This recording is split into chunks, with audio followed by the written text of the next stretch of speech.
Assalamualaikum warahmatullahi wabarakatuh. Berjumpa lagi dengan saya Arif Abdullah, peserta Latsar CPNS Angkatan 11 Pusletbang KDOD dengan NBH 06. Pada kesempatan kali ini saya akan membahas materi tentang manajemen ASN yang dibawakan oleh Bapak Muhammad Abdi Rahman selaku materi. Poin yang pertama yang kita bahas yaitu tentang review materi manajemen ASN. Ya, apa itu manajemen ASN?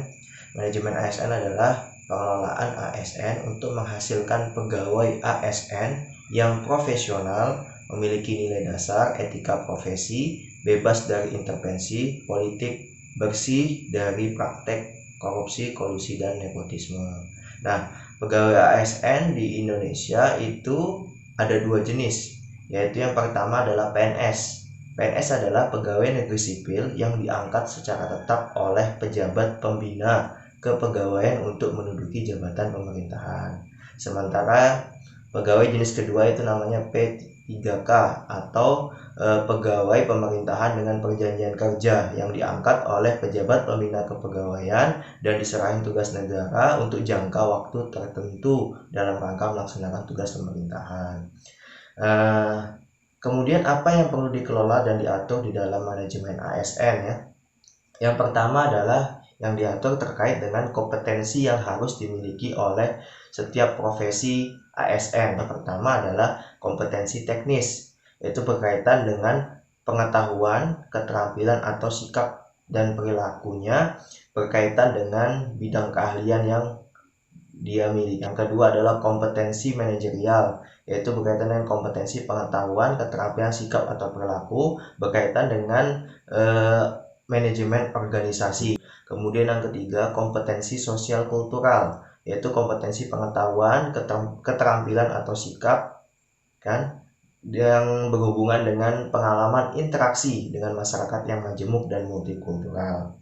Nah, terkait dengan tata cara seleksi PNS dan P3K, di mana saat ini seleksi itu diatur dengan sangat ketat. Kemudian setelah lulus tes itu kita tidak langsung serta-merta menjadi PNS, tapi kita menjalani dulu masa percobaan menjadi CPNS. Kemudian kita mengikuti latsar atau pelatihan dasar yang seperti saya ikuti sekarang ini ya sebagai syarat pengajuan PNS. Selain itu PNS pun ada lagi seleksi pada saat sudah menjadi PNS ya, atau biasa dikenal dengan sistem merit ya. Di mana sistem merit adalah kebijakan dan manajemen ASN yang berdasarkan pada kualifikasi, kompetensi dan kinerja secara adil dan wajar. Dan masih banyak hal lainnya yang diatur di dalam manajemen ASN seperti gaji, tunjangan, perlindungan jaminan kesehatan, jaminan pensiun khusus PNS, cuti mutasi, pengembangan kompetensi hingga tentang aturan hukum disiplin dan pemberhentian sebagai PNS. Oleh karena itu, pada poin kedua ini akan kita bahas bagaimana merefleksikan dan menginternalisasikan nilai-nilai manajemen ASN bagi diri seorang ASN.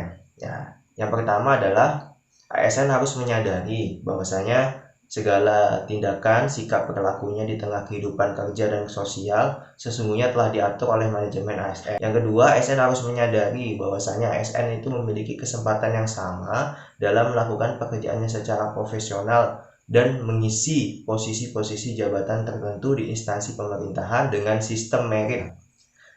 Poin terakhir tentang rencana aksi apa yang bisa kita lakukan sebagai ASN, khususnya dosen, dalam menerapkan manajemen ASN dengan baik. Yang pertama ya, tentulah kita harus taat dengan peraturan yang berlaku di dalam manajemen ASN. Yang kedua, mungkin tata cara penunjukan kajur, sekjur, dekan, wakil dekan hingga sampai pada rektor itu harus senantiasa mengacu pada aturan manajemen ASN dan dengan OTK organisasi kita di UBT. Kemudian yang berikutnya, tinggalkan keinginan-keinginan yang sesaat yang membahayakan karir kita sebagai ASN dan berimplikasi pada penerapan hukuman disiplin bagi kita. Misalnya seperti nikah siri, kemudian kawin lagi bagi ASN pria, kemudian ASN wanita yang mau menjadi istri kedua, kemudian perceraian yang dilakukan diam-diam tanpa diketahui oleh pimpinan. Nah, termasuk juga menghindari hukuman disiplin yang sifatnya berat ya, seperti memakai atau mengedar narkoba, kemudian memakai uang negara, melakukan tindakan asusila, dan ikut kegiatan radikalis yang anti Pancasila, dan masih banyak lagi. Oke, mungkin itu saja yang bisa saya sampaikan. Mohon maaf jika di jurnal harian ini terdapat kekurangan. Akhir kata saya ucapkan Assalamualaikum warahmatullahi wabarakatuh dan terima kasih.